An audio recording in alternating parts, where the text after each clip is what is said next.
Another common way to form a question in Vietnamese is using the yes-no construction có, không. For example, we want to ask, do you speak Vietnamese? Anh có nói tiếng Việt không? Yes, I do. Có, mình có nói tiếng Việt. Or, no, I don't. Không, mình không nói tiếng Việt. As we can see, có is positioned before the main verb and không is at the end.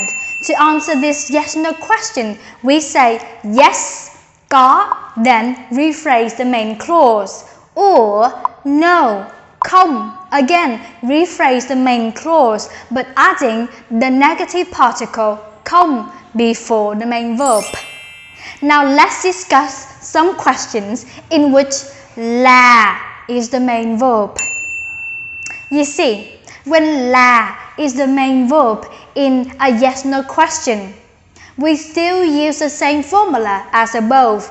Có, the verb là, and then không, but we have to use this in combination with one more element, which is the word phải.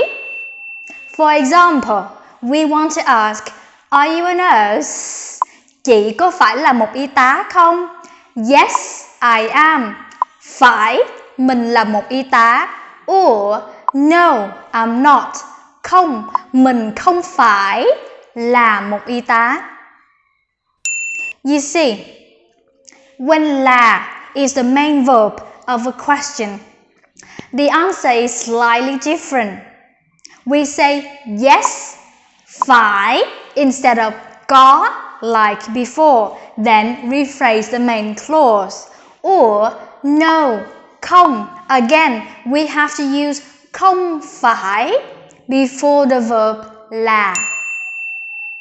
So far, we've learned two types of questions, a yes-no question and a tag question.